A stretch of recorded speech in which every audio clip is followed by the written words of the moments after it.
Getting some interesting conversations behind the scene. Now, if you're just tuning in, we're asking how can we empower artisans towards the economic progress of the nation. Now, please let us hear what you have to say. Remember, you can join this conversation. Tweet at us at WayShowAfrica1 with the hashtag WayShow, or send us an SMS or WhatsApp to 081-803-84663. So before the break, I wanted Elsie, because you've not come in a minute. Yeah. Okay, so I'm going to take you back to what you were saying earlier and taking us back to quality of service and professionalism. And you were talking about how someone from our neighboring country would come in and you sort of have a level of trust that this person would do the job and you can leave it to them. But over here, it feels different. I said you don't know if it's a culture. And then I think, personally, I believe it is our culture and we need to begin to change that, because you also see this idea of people not understanding what it means by having dignity in labor, even in professional environments. You just don't see it as you see it in the artisan area, because there is a system in an office to sort of cover everybody's lapses. But you see someone who's supposed to be in an office and he tells you, oh, I went for a prayer meeting. Right? And a prayer meeting, if you're reading your Bible properly, your Bible tells you that your work is supposed to be taken seriously. Like your work is actually one of the skills that God has given you to give back to the economy. So while she was introducing, she said something about you using tech to bring professionalism into the area. So I want to expand on that. How exactly can that be done, and what is being done at the moment? Okay, from what we have said anyway, all the things that we have said right now, so you realize that, I mean, there's no one way to address them.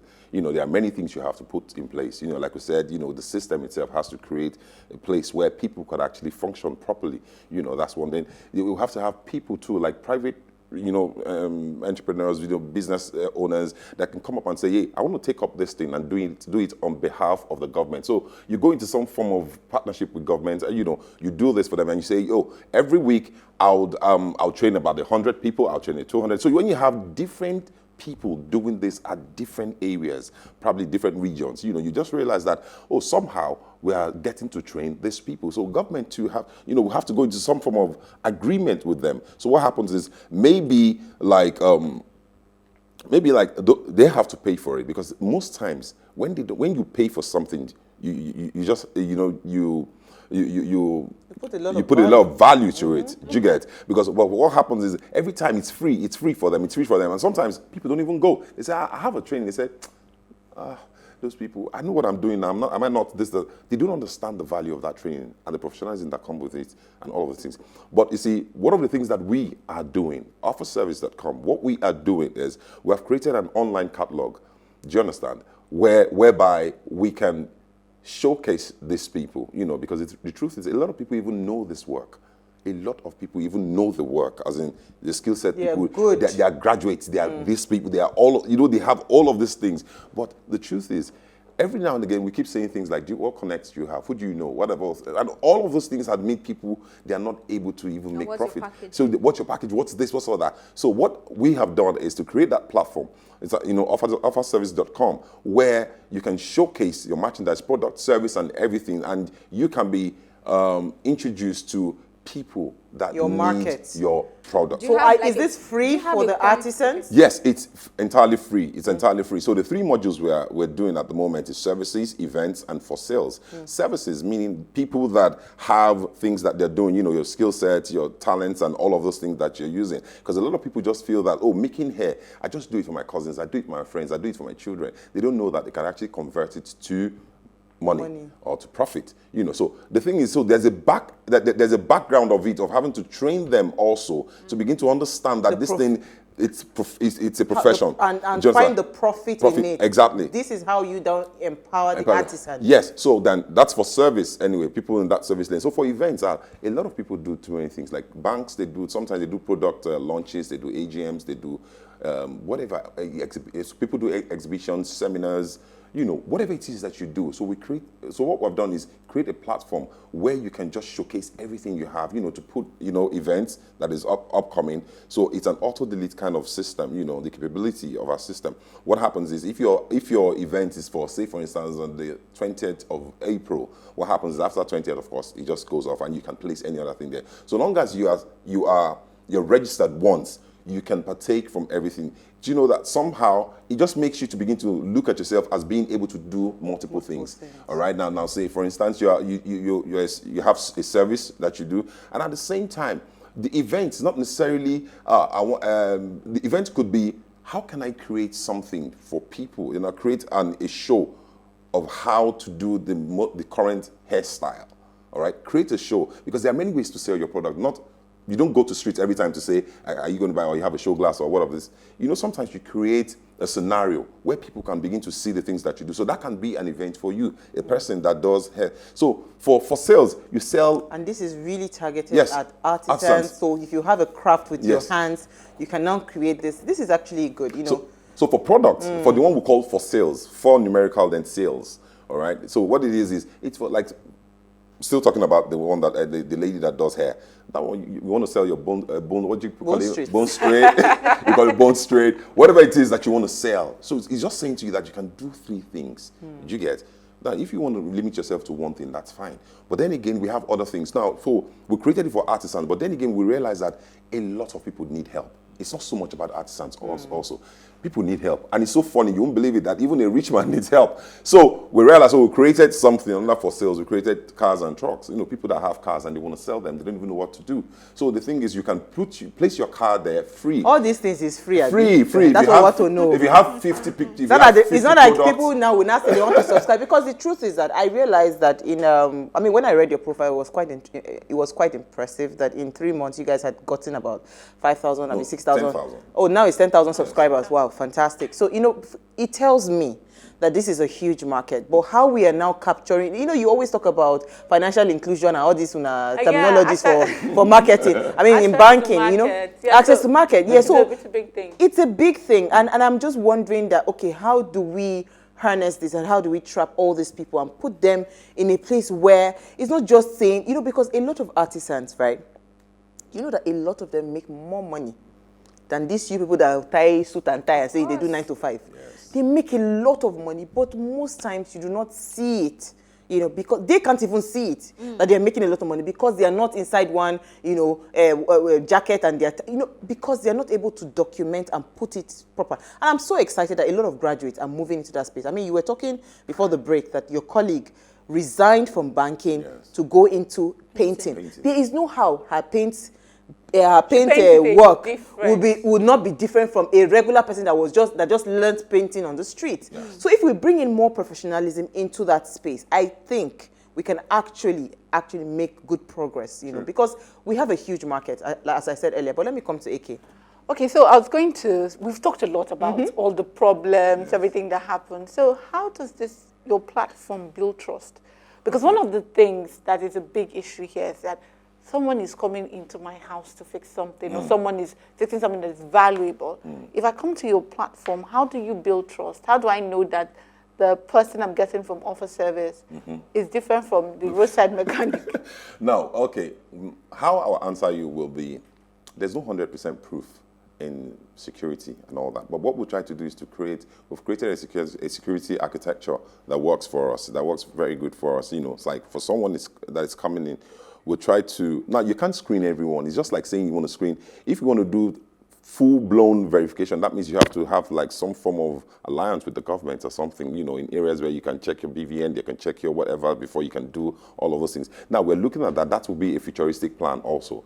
Do you understand? So, but what it is right now is, now say you come in, now it's like we're creating a marketplace.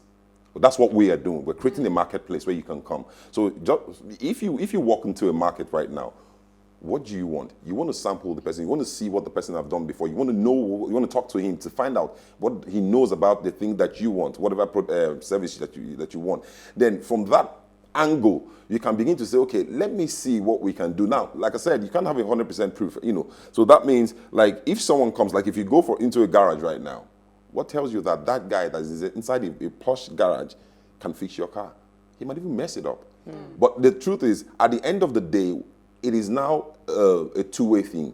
We created a marketplace. All you need to do, because we're charging you nothing, we're just creating that platform for you where you can see, and we're trying to make things very easy for people to create proximity, whereby you don't need to look for an architect in Ajegunle, where you live in Lekki. So how does Offerservice make money? What's the model? So what we do is money matter. Wait. No. I need to know, because Have you paid them to tell us why we are making money? It's easy. No, I said how, because he said it's free to come on the platform. If he tells you how, it means I don't want a situation where people come on the platform and then they see something and it's like, oh, so I have to go through all this and you're taking this percentage. So what's the model to make money? Because it's easy for a lot of tech solution people to say we're solving problems, forgetting the fact that they're making money as well. So what is it? But I think it's not for them. I think most of those things, it eventually. Sorry, let me help you answer. Yeah, okay, thank you. Because I don't want it to. Don't tell us how you are making money. I don't want to know. But I think most times, platforms like that, I know it's a big deal. Most platforms like that end up getting adverts on their platform from other sources, not necessarily from the artisans or the consumers. Let me beg our audience. Our audience, please, our calls are Tuesdays and Thursdays. They said the call line is going crazy. We are sorry.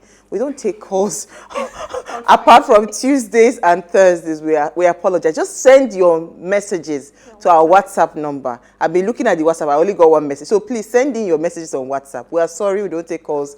Please. Pardon us, from home and abroad. We are begging. All right, so answer the question. So beyond adverts, making money through adverts. How do you make your money then? Because you keep saying everything is free.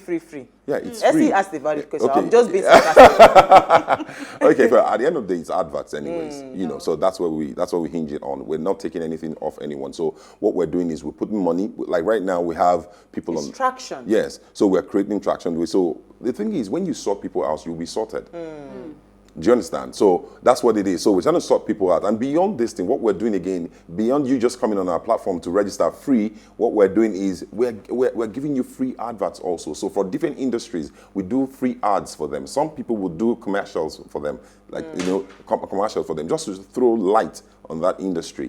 Do you understand? To say to them, oh, this is what it is. So that's courtesy of Offerservice. So it means that everybody needs to come on that platform, if you ask me. If you ask me, everybody should be there now. Let me start looking for what I can do. I can fix nails. Let me...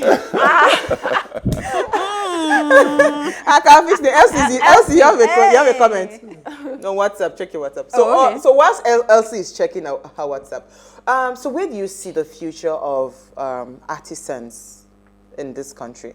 Do you understand? How? I mean, what problem are you trying to solve in terms of the bigger vision for it? Because the way I see it, in fact, that's the only way I agree to talk to you, because I feel like there's a lot that can happen, but I want to hear what you thought about before you even decided to start this journey of bringing this community of artisans together. Well, the journey basically was, when COVID struck, so it was more of a wake-up call. So everyone was like, so what's going on? So, okay, does it mean like we will not do this again? Does it mean like, so if you notice, most artisans, they didn't have money because they had to work every day. It's like a pay a day kind of thing, so daily money. Do you understand? So that evolved into us looking at where we can create a community, an online community where they can easily find people and find needs and all that. Now, but beyond that, of course, now from our business model, we've looked into the future to say, okay, part of the things that we're going to be doing again is to help in, these trainings, to help them, yes, they've come on board right now. Yes, we've tried to showcase them. Then we'll begin to do all of this thing to help to train them, and also then the futuristic one that I said also too, we might at some point, get into some form of alliance with government where we could actually help people, because the truth is government even need taxes also. So when we help to verify these people and put them in good light, they can capture that tax for them, and they can capture this thing. And because artisans, do they really pay taxes? They pay a personal income tax. Well, you'll be surprised. In Lagos State, they're the ones that pay more. Some form of tax. If not daily or weekly. Let's not daily contribution. From Benson. Comment says, I liked your topic yesterday on honesty. On the foreign artisans, it is very important to them that they do their work well, considering how far they have come. They do not want to jeopardize that with poor quality job. The quality of work and honesty is what guarantees their stay. In fact, I want to. I was going to add things like feedback from. Reviews. Reviews are taken seriously. So if you have bad reviews, you would not have customers. So in fact, the system, not that, sometimes I tell people, it's not that they are better, we are the same human beings. The difference is that the law works and is implemented. So just as it rightly said, there is a system. If you take that system away, they are no different from us. But because they have a system, and you know that if you have the first thing before somebody comes to you to check your reviews, if you have one, you stay there by yourself. Because everybody wants to go to, your charges are almost the same. So you want the best service. Yeah, I was going to say that, just to buttress what Benson said, the truth is, when I was building my house, my father is a builder, so I did almost like, I was the person in charge of the work. Project manager. Yes, so most of my artisans, I shipped them, my father's workers from the north, I shipped them to Lagos. So because they know they are coming to work in Lagos, I cannot call you back, come and fix one hinge that did not screw well. So everybody was on point with their work. Do you understand? I didn't have to say, come back and fix this. Because we used to have one generator mechanic. Oh, God of heaven. The way Jesus Christ delivered me from generators, I am grateful to God that there's solar, there's inverter. Because that guy, Najim, and you call him at 2 a.m., he will come. You call him at 1 a.m., he will come. But he's always coming to fix the same thing. But when we started taking our generators to, there was a company then at Oregon, that they do Honda generators. We used to take our generators there. Do you know that it is the time they tell you that it's due for service? That is when you're bringing back that generator. There's no complaints. There's no whatsoever. Because there was a question AK asked you, and I think I want to buttress that question. Yes. There should be some level of trust that I know that any artisan that I'm going to contact on your platform, you have done your due diligence and you verified them. Quality so it takes control. The headache away from me. Now, because this is the issue. That is the only reason I'll come to you for an artisan. If not, I have them all around. The reason I will not pick them is because of that trust value. I want to be able to trust that if I come to you, those your artisans, you have verified it. You have taken that Panadol off my head. Your head. Do you understand? So well, like on our system, so for every IT or e-commerce platform, you find out that every now and again you do add-ons. You just put in new features because the thing is, it evolves. You don't start and you finish. It's not a destination. You just keep moving and all of that. So where we're at the moment is we have the review thing, like she said. So you come there. So when people even read, sometimes just reading your profile description just tells that you don't know it. You understand? Now, it's not all about English. English is not everything. I was going to do you understand? LinkedIn. English is not everything because we have very speak and span kind of people, but then they're just so they crappy. Just their job is crappy. So, but at this point where we're at, anyways, is if you've done anything. So the person that worked for you would go and leave a review. Leave a review there to fantastic. Say this person did a great job. Now, if there's an issue happened whatsoever, sometimes it could be the user. That's the problem, because every time they say it's the artisan, it probably might be the user. They agreed that she's going to pay 5,000, and maybe the guy just went in there, just looked for to put and the plugs did it in a short time. This is too cheap. So at that point, it just tells you it's a culture thing. We all somehow have to put all hands on deck. That's what I said about respecting the artisans. In all honesty, these people are the ones that keep the economy growing. So when we will start to add value to them, because the person, like you rightly said, the person is a makeup artist, so you look down on the person. No. Without the person, you will not be looking fine on TV. Well, but can I just add things? Again, it goes to how people present themselves and how they build their business. There's some so-called, let me use the word service providers, that you can never insult. You cannot, the top makeup, when they come, you know how much you paid for them to arrive. And why? Because they have built that reputation over time, and you trust them and they deliver. Now, when you have such people, like maybe the people that you shipped from the north, you trust them. You trust them that they would deliver on the job, and you don't disrespect them because of the value that you have placed on them. So I think that, again, that platform of capacity building and them being able to, say that they know what they know with confidence. Yeah. If you want to go to a cobbler and you take it to one of these Ghanaians, you will not insult him now because you see him as the savior of your shoe. In fact, when you call, you don't spoil her. You don't call him cobbler. No. You don't call him shoemaker. Once you call him cobbler, the price changes. Exactly. It's become a cobbler price. So we need to train people how to do business. And it's the same thing with every human being. So let's leave our guest to give us the final word. So if you had one final thing to say to, who should we, you've been talking to government since, to the artisan. Yes. What would you say to them? One thing I will say to the artisans is first thing is to tell them to get trained. They need to be professional in all they do. And then you see the thing is, talent is never enough. That you have talent is never enough. There are certain things you need to learn. You know, sometimes you have to forgo some things to get the things that you need. You know, because a lot of times you just think, oh, I want to have my thing. It's my business. It's my shop. It's my whatever. At the end of the day, you realize that you just stay in the cocoon. You have 100% of nothing. Yeah, of 100. If you have an open mind, yes, you can get 10% of a billion instead of 100% of 100 naira. No, Makes sense. Yeah. I will say to the artisan as well that honestly, the opportunity is here. True that. There's, I mean, when you wake up, if you look at this studio, there are some small things that artisans need to come and touch up. Yeah. But it is the expertise that we're looking for. We cannot find them. Well, you know what? Thank you so much, Uzoma. Thank you. And thank you, ladies. You're welcome. Welcome again, Elsie. All right, so Ways was birthed from the need to inform, inspire, and influence lives towards action. And this year, we started our CSR focus on curbing unemployment in Nigeria. So if you're a company, please partner with us by allocating internship slots. And if you're a job seeker, keep watching Ways and follow us on all our social media handles, as this will be an all-year-round engagement. So tell your friends to keep all eyes on Ways. Now, in case you missed today's quote, here it is again. Although we all disagree with it, industry has operated against the artisan in favor of the idler and also in favor of capital and against labor. Any mechanical invention whatsoever has been more harmful to humanity than a century of war. This is very deep. Go and reminisce on it. We'll see you on Monday at 8 p.m. live as we bring another great conversation. Enjoy your weekend.